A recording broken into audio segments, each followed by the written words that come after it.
ऐसा लग रहा है कि जैसे सपना ऐसा कुछ सच हो गया हो, बिकॉज जब मैंने बीटेक की थी और जब बीटेक की शुरुआत की थी तो मैं थोड़ा सा गांव के इलाके से ज़्यादा था, तो हमें कुछ मतलब उतना होता नहीं था। तो फर्स्ट टाइम जब कोई मोटिवेशन वीडियो आप देखते हैं, कुछ यूट्यूब चलाना सीखते हैं, कुछ ऑनलाइन आते हैं, तो सबसे पहले आप ही को देखा जाना, अपना जो कॉलेज की लैब होती थी आईटी लैब, उसमें यही दिखते रहते थे।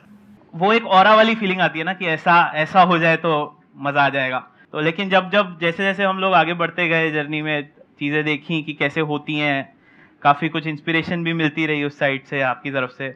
आज तो आप बहुत अच्छा कर रहे हैं, आई मस्ट से दैट, क्योंकि मैंने थोड़ा रिसर्च किया आपकी कंपनी के ऊपर।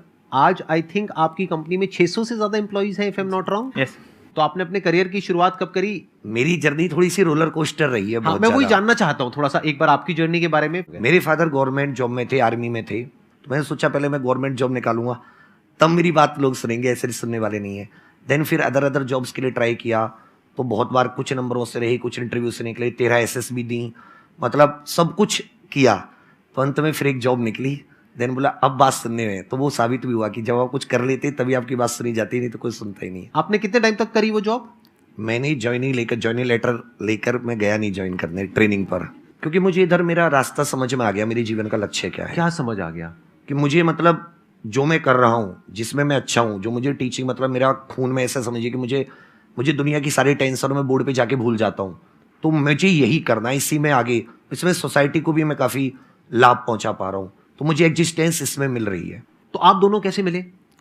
ये संयोग, मतलब तो मैं तो ईश्वर का ही वो मानता हूँ कि मतलब मेरे पास जो टेक था, हम एक यूट्यूब चैनल थे, बट आपको सपोर्ट करने के लिए आपको पैसे की रिक्वायरमेंट होती है, और पैसे आपको, आप कोर्स वगैरह कुछ सेल करते हैं तभी आते हैं। तो फिर मुझे एक टेक की ज़रूरत थी, एक अच्छी एप्लीकेशन की ज़रूरत थी, तो अचानक से एक दिन प्रधान जी आ जाते हैं। उस टाइम पे 10-15 लोगों की टीम थी और फ्लैट से ही ऑपरेट कर रहे थे, तो फ्लैट में ही मिले हम लोग। जब मिले तो फिर उसके बाद ऐसा लगा कि बने ही इसके लिए थे कि साथ में काम करने के लिए, made for each other type. हाँ, made for each other type. लेकिन आपकी वाइफ भी साथ में आई हाँ, है? मेरी वाइफ भी साथ। तो आई एम श्योर आपको थोड़ा प्रॉब्लम होती होगी इनकी जो इक्वेशन है उससे। I have seen all the journey, I have seen it all. तो अभी प्रेजेंट सिचुएशन ये है कि वरदान सोता नहीं है जब तक वो विवेक सर से बात नहीं कर लेता। अच्छा। मतलब ये अपडेट रात को जब तक इनकी 1 घंटे की कॉल नहीं होती, like my time is gone, पर 1 घंटे जब तक वरदान सारे दिन का अपडेट, एंड वो सिर्फ काम से रिलेटेड नहीं है। आई मीन देयर, जैसे बेस्ट फ्रेंड्स होते हैं ना, वैसे इन लोग की इक्वेशन है, and they built it themselves. तो आप इनका ब्रेकअप करवाने के बारे में कभी सोचा? मैं विवेक सर को पुश कर रही हूँ कि वो शादी कर ले। हाँ, यही एक सॉल्यूशन है, प्रैक्टिकल सॉल्यूशन तो यही है।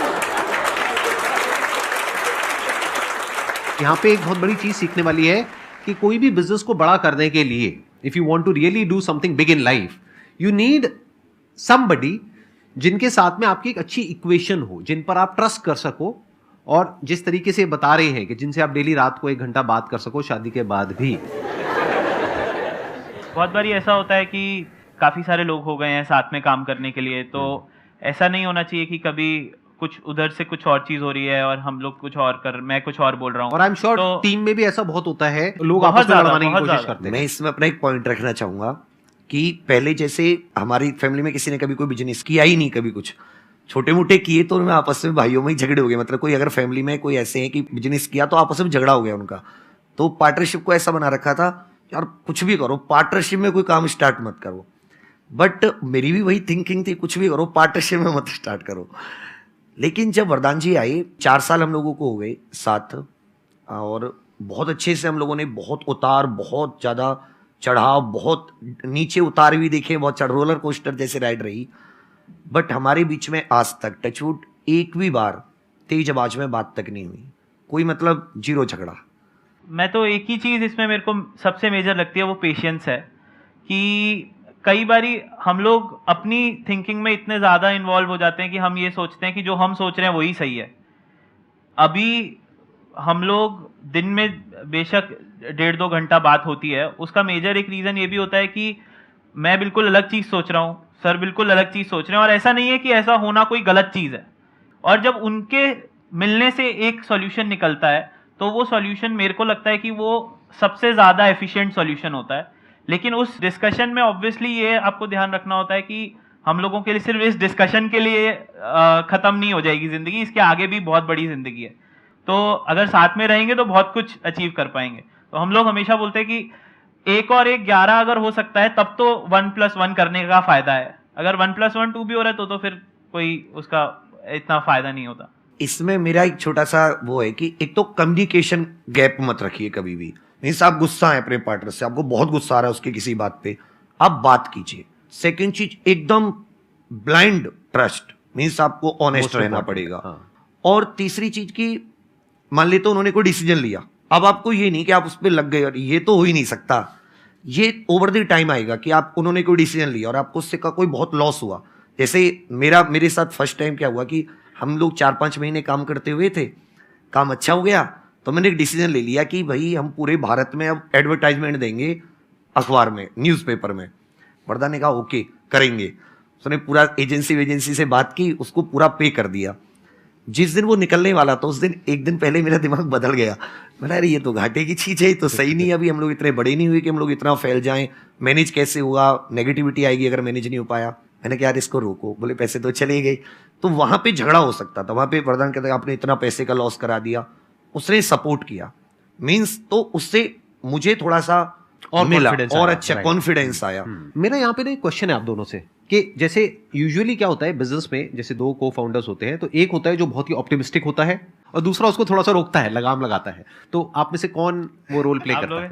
हंस रहे हो, आपकी हंसी बहुत कुछ कह रही है। वैसे सर बहुत ज्यादा ग्रोथ ओरिएंटेड हैं। पहले मैं शायद थोड़ा ज्यादा रोकता था, लेकिन अब वो धीरे धीरे मैं अब वो भी करना बंद कर दिया। क्योंकि मैं एक छोटी सी स्टोरी बताता हूँ कि जिस टाइम पे हम लोग का एक चैनल जो मेन चैनल है जिसके अभी करीब 8.5-9 मिलियन सब्सक्राइबर्स हैं, हम लोगों ने डिसाइड किया हम एक और चैनल स्टार्ट करेंगे। ये सर का डिसीजन था कि हम एक और स्टार्ट करेंगे।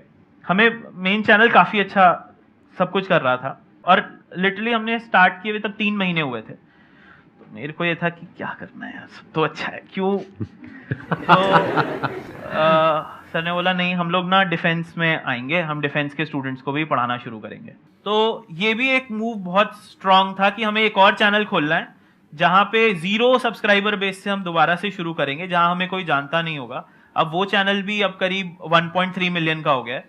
तो उस टाइम पे वो सोचना कि अब हम डिफेंस के स्टूडेंट्स को भी पढ़ाना शुरू करेंगे, और वही है रीजन कि आज हम लोग ऑलमोस्ट 26 चैनल्स में डाइवर्सिफाई कर चुके हैं। और टोटल आपके कितने सब्सक्राइबर्स हैं अगर सारे चैनल्स को मिला लिया जाए तो? करीब अभी 16 मिलियन सब्सक्राइबर्स हैं। 16 मिलियन सब्सक्राइबर्स हैं यूट्यूब पे। First of all very thank you sir कि यहाँ पे मुझे बहुत कुछ सीखने के लिए मिला है। और मेरा क्वेश्चन सर से ये है कि सर जब आप अपनी इनिशियल स्टेजेस पे थे जस्ट टीचिंग के, तो जैसे कि आप खुद भी पढ़ रहे थे और किसी एग्ज़ाम की प्रिपरेशन भी कर रहे थे, तो बहुत सारे ऐसे बच्चे, जैसे मैं भी हूँ, मैं पढ़ाती भी हूँ और मैं कुछ कॉम्पिटिटिव एग्ज़ाम की प्रिपरेशन भी कर रही हूँ। तो कई बार क्या होता है कि हम एक बार में क्लियर नहीं करते उस चीज़ को, हमें 1-2 मतलब बहुत सारे अटैम्प्ट देने पड़ते हैं। तो उस टाइम में माइंड में एक थॉट चलता है कि हम तो इतनी बार फेल हो गए हैं, क्या पता हम अपने स्टूडेंट्स को उतना अच्छा दे पा रहे हैं कि नहीं। तो इस डीमोटिवेशन से कैसे खुद को टैकल करें? इसमें जैसे मैं बहुत बार फेल हुआ हूँ, इतनी बार फेल हुआ हूँ कि एक बार तो मेरे पूरे गांव में टैग लग गया था कि वो सबसे बड़ा फेलियर है, उसका कुछ नहीं होने वाला, कि वहां भी गया बीटेक भी की, ये भी किया, कुछ नहीं होने वाला। मैंने एक चीज देखी कि अगर आप लग गए किसी चीज से, अब आप उसे छोड़िए मत। 2007 से मैंने गवर्नमेंट एग्जाम्स के फॉर्म फिल करने शुरू किए, 10 क्लियर होने वाली थी तब से। जब मैं 25 ईयर्स का हो गया तब जाके मतलब मेरी बीटेक हो गई, बीटेक होने को भी 3 साल हो गए, तब जाके मुझे मिली, लेकिन रैंक मिली। तो मैंने कभी जो अपना फेलियर था उसका सर स्टूडेंट पे नहीं आने दिया। अब जब आप एग्जाम्स देते हैं तो अपने फेलियर से आपको अब बार एग्जाम देते हैं तो आपको एग्जाम की नॉलेज ज़्यादा हो जाती है। अब जो आपने उससे सीखा वो आप स्टूडेंट को स्ट्रॉन्ग कीजिए, और अगर आपने अपने पे काम किया तो आप खुद भी धीरे धीरे फिर स्ट्रॉन्ग हो ही जाएंगे। ये जो पॉइंट है ना यहाँ पे जो समझने वाला है वो ये है कि आप जब बच्चों को पढ़ा रहे हैं तो उनको तो नहीं पढ़ा रहे जो कि सेम एग्जामिनेशन की तैयारी कर रहे हैं जिसकी आप कर रहे हैं। आप अगर खुद एक एग्जामिनेशन की तैयारी कर रहे हैं तो हो सकता है ऐसे बच्चों को पढ़ा रहे हैं जो आपसे 3 साल 4 साल 5 साल पीछे हैं। मान लो अभी आप अपनी ग्रेजुएशन पूरी कर चुके हैं और आप बच्चों को पढ़ा रहे हैं जो 11th में है, 12th में है, राइट? ऐसे ही कुछ कर रहे होंगे?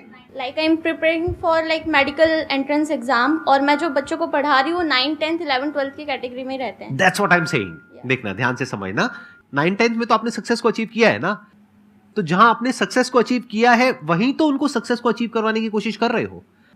अभी आप मेडिकल की तैयारी कर रहे हो, दैट मीन्स आप अपनी 12th क्लियर कर चुके हो, एंड आई एम श्योर आपने अच्छे मार्क्स से क्लियर करी होगी। मैं ठीक कह रहा हूं ना? Yes, sir. तो जब आपने अच्छे मार्क्स से क्लियर करी है तो आप कैपेबल हो उन लोगों को अच्छे से पढ़ाने में और उन लोगों की अच्छे से तैयारी करवाने में, तो कभी भी अपने आप को अंडर एस्टिमेट नहीं करना चाहिए।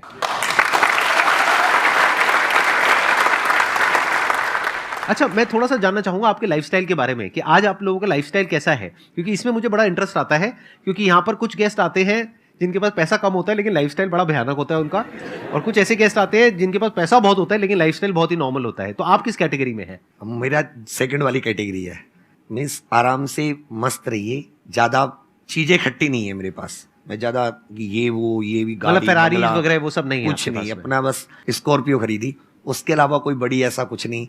तो अपना ऐसा है कि पहनने के लिए टी शर्ट अपनी जो पढ़ाते उसी में है, और फिर 4-5 घंटे क्लासेस होती, तो बहुत ही उसी के अनुसार अपने आप ढल गए। बोला जाना कहीं है नहीं, संडे को भी क्लासेस, सैटरडे भी क्लासेस, करना कुछ है नहीं, तो क्यों ही फालतू का सब कुछ जोड़ा, फिर उसको साफ करते रहो, फिर उसको मैनेज करते रहो।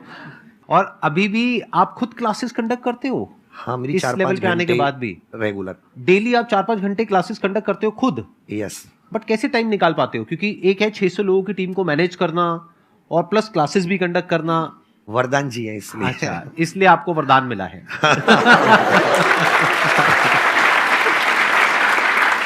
आप अपने लाइफस्टाइल के बारे में कुछ बताना चाहोगे कि मतलब आपका क्या लाइफस्टाइल है? आप किस चीज में बैठ के आ रहे हो इससे बहुत ज्यादा फर्क पड़ता नहीं है, लेकिन आप क्या सोचते हो इससे बहुत ज्यादा फर्क पड़ता है। पढ़ते पढ़ते थक गया हूँ सर, अब क्या करूँ? एक मिनट। सर लेना चाह रहे हैं इस क्वेश्चन को। ये पढ़ाते पढ़ाते नहीं थके, 12 घंटे के मैराथन सेशंस करते हैं और आप पढ़ पढ़ के थक गए, ये क्या बदतमीजी है? हाँ, फिर भी आप बताइए। अब आप पढ़ाना शुरू कीजिए। अब आपके पास ओवरलोड हो गया, अब आप उसको दीजिए किसी को, तब आपको हो सकता है अपने पढ़ाने में कुछ नया निकले। आप उसको पढ़ाओगे तो कुछ नया समझोगे, नया सिखाओगे, फिर आपका जो सोचने का स्तर है वो और बढ़ेगा। मतलब आप क्या करिए, आप अपना रिज्यूम लाए हो अभी? No sir. यही तो गलती करी आपने। आपके सामने कौन बैठे आपको खुद नहीं पता है। 600 लोग काम करते हैं इनकी कंपनी में, अपना रिज्यूम ला करके देना चाहिए था कि सर मैं पढ़ते पढ़ते थक गया हूँ, अब मुझे पढ़ाना है। तो पढ़ाना है तो एग्जामपुर में जाओ, जा करके पढ़ाओ, सीधी सी बात। Thank you. ठीक है, जवाब मिल गया आपको? Yes sir. तो क्या आप पढ़ाओगे? Yes sir. पक्का? पक्का सर। देख लो। देख लिया सर। कहाँ? यूट्यूब पे? Yes sir. मैं ये पूछना चाहता हूँ, जैसे MS धोनी है, वो अपनी फील्ड से अलग हो गए, लेकिन उनकी जगह कोई नहीं ले सकता। ऐसे संदीप महेश्वरी सर है, वो अपनी फील्ड से अलग हो जाएंगे, उनकी कोई जगह नहीं ले सकता। ये किंग मेकर वाली थिंकिंग ये कैसे डेवलप की जाती है, कि कैसे बनाए कि हाँ अगर मैं इस फील्ड में हूँ, मैं छोड़ के जाऊंगा तो हमेशा ये फील्ड खाली रहेगी मेरे बिना? ये तो आपका डेडिकेशन ही तय करेगा कि आप उसमें कितने लंबे रुकने वाले, क्योंकि आप छाप तभी छोड़ सकते हैं जब आप उसमें लंबे रुकेंगे। और आप लंबे रुकेंगे और आप प्लान के साथ स्टार्ट करेंगे, और आपको होगा कि मुझे उस लक्ष्य है, इस प्लान करोगे तो आपके पास मंजिल भी होगी, कोई ना कोई गोल भी होगा, उसमें आप लंबे रुकेंगे, देन आप अपनी एक जगह स्थित बना लेंगे, फिर आप सोच पाएंगे कि अब कोई जगह नहीं ले सकता। बहुत बढ़िया बात है। तो आपका जो क्वेश्चन है उसका एक पॉइंट हमको मिला, लंबे रुकना है, यानी कि लाइफ में अप्स भी आएंगे और डाउन्स भी आएंगे। आपने अभी MS धोनी की बात करी, उनकी भी लाइफ में बहुत सारे अप आए हैं और बहुत सारे डाउन भी आए हैं पूरे, अगर आप करियर को देखेंगे तो जब डाउन फेज आता है किसी भी इंसान की लाइफ में, तब वो क्या करता है, ये डिसाइड करता है कि लॉन्ग टर्म में वो उस करियर में अपनी छाप छोड़ पाएगा या नहीं छोड़ पाएगा। ये सबसे इंपॉर्टेंट पॉइंट है जो इन्होंने बोला है। आप बताइए सर, आपका क्या टेक है? आपके क्वेश्चन में एक वर्ड था किंग मेकर, तो वो किंग अपने आप को नहीं, हमारे केस में हमेशा यही है, संदीप सर के में भी देखता हूँ और हमारे में भी, किंग मेकर जो सामने सुन रहा है उसको हमें पॉजिटिविटी पहुंचानी है, चाहे वो हम पढ़ा के पहुंचाएं, चाहे वो हम मोटिवेट करके पहुंचाएं। तो वो जब हम पॉजिटिविटी पहुंचा पाते हो ना आप, तो आप अपने आप ही अपनी फील्ड में छाप छोड़ जाते हो। लेकिन वो हो सकता है कभी एक ही जने तक पहुंच रही हो, कभी हो सकता है 2.5 करोड़ लोगों तक पहुंच रही हो। बहुत बढ़िया। जब किसी काम को आप बहुत ही एक्स्ट्रा ऑर्डिनरी तरीके से करते हो और एक अच्छी नीयत के साथ में करते हो, ये दोनों चीजें जब जा करके मिल जाती है तो हिस्ट्री क्रिएट होती है, तो कुछ कमाल का होता है। Thank you so much for coming. It means a lot to me and to everybody here. Thank